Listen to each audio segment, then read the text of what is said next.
We have a special announcement for all of you utilizing social media, and it is a requirement that someone younger than myself makes this announcement.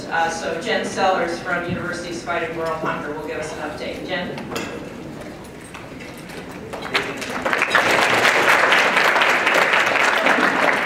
I just wanted to remind you guys that we still want to tweet and Facebook away today. The hashtag for Twitter is UFWH13. Really easy, 6 letters. So let's make sure that we make an effort to raise the volume about what's going on this weekend. Also, I wrote a blog last night about the experiences yesterday. Feel free to write 3 paragraphs or whatever. I might post you on the website if I like your blog. So feel free to submit, inspiring moments and just things that have really gotten you thinking about, the ways that we can work to stop hunger. Thank you.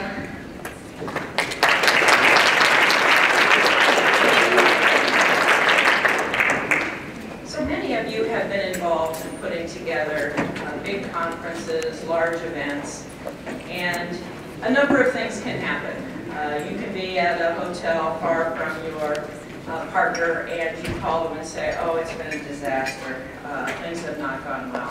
Or you can call home last night, as I did, and said, it couldn't be going better. I'm so pleased. And so I want to thank all of you for making the first day of our 2013 University's Fighting World Hunger such a great event. And we see 2 more days of wonderful activities. So thank you to all of you.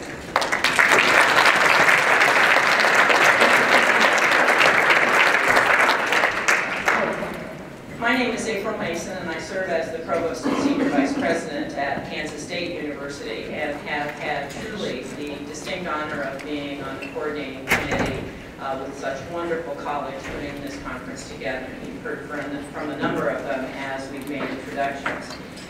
As we discussed potential speakers and keynoters, we did a lot of brainstorming, and we touched a lot of other people, talking to them about their suggestions. And it wasn't until this morning that I found out that our speaker this morning is with us only because we had reached out to someone else. Yesterday morning, you got to hear from our current Lieutenant Governor, Jeff Collier. I learned a little bit about his history as he welcomed the group that is certainly relevant to our conference.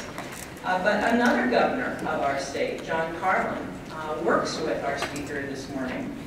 And I found out that due to family commitments and an incredible schedule, that Ritu Sharma has people contact her assistant, a wonderful woman named Jamie, who I feel acquainted with through email. And if an event is planned on a weekend, it is usually not accepted.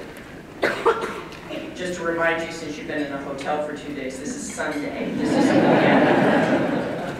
And we do have the wonderful opportunity of having Ritu Sharma here. And I think many of the students know former Governor John Carlin works in our School of Leadership Studies, and I want all of you to go back to campus and thank him for helping us. The other thing is that I asked Ms. Sharma if she had any audiovisual needs, and she said no, but the pictures in the hallway are wonderful. Is there any chance that we could have them on the screens behind me? And of course, our wonderful photographer, Rick McNary, made this happen. So thank you, Rick, very much for getting these pictures up.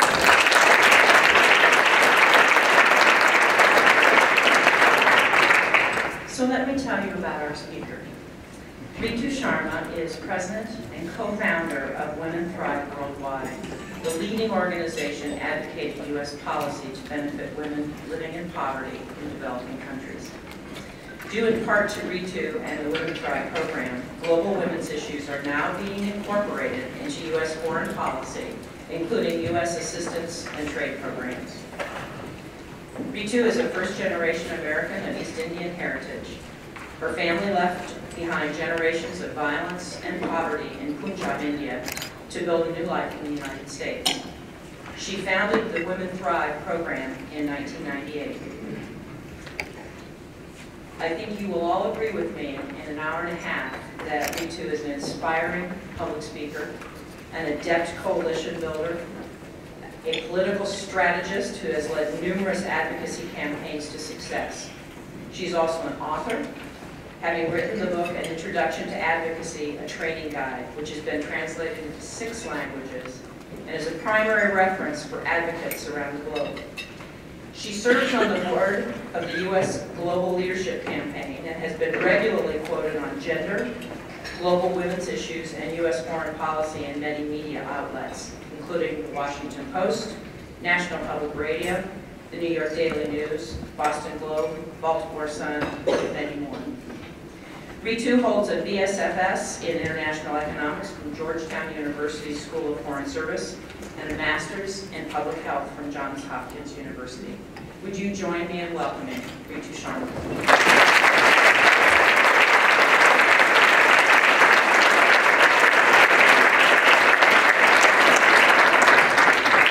Good morning. It must be early for you guys, right? You don't usually get up at like 8, I would imagine, unless you have to. So, and thank you so much, Rick, for putting up these photos on the spur of the moment. Where are you? There you are. Thank you so much. I'm actually going to use your photographs as props for my various demonstrations that I'll do this morning. So, you're having a great time, I hear. How was yesterday on a scale of 1 to 10? I'm hearing 10. All right, so I gotta beat 10. That's gonna be really, really hard. Some of you be like, I get 5. But I'm really glad it's going well. So this morning, my goal is to really try to shake up everything that you've learned about hunger and food security, and to really give you the perspective from the view of a woman in Africa who lives on a small farm, whose children are hungry in different parts of the year, different years, depending on the weather and other things. I really want to give you the very, very grassroots perspective and help you try to see it from that angle so that you can really have her in mind when you're talking about what the solutions are, when you're talking to policymakers, when you're doing your actions on your universities, to really keep her in your mind. And I'll introduce you to her in just a little while. So, by show of hands, I'm going to list off some causes of hunger. And just raise your hand if you think that that's really the underlying true cause of hunger. So, the lack of food. Yeah? Is that the true cause? All right, you guys are like really smart. Okay. Lack of money. All right, we got one for money. Yay, money. The lack of access to land and water to grow food. All right, we got some more hands there. The lack of knowledge to be able to grow more, better food on a small farm. Good. The lack of ability to adapt to climate change. Yeah. The lack of power. Yay, you got it right. So, the lack of food, the lack of money, the lack of knowledge, those are all symptoms. Those are all signs that what people lack is the ability to change their own circumstances. They lack the power to go get what they need, whether that's resources, to go learn the things that they need to learn. This is going to be a real theme throughout my talk today. So when you start talking about solutions, and in the case of food aid, you begin to say, okay, well, the solution is there's no food, so we're going to send food abroad, right? And that is a very important thing to do because people need food right now. But keep in mind when you're doing that that's, as our friend, where is he, from Stop Hunger Now, there you are, said, that's not the real solution. Or when people start talking about, well, let's just give people land to grow their own food on, that's helpful. That's not the real solution. So another series of questions. Who is responsible for making sure that a family eats? Whose job is that? Is that your job?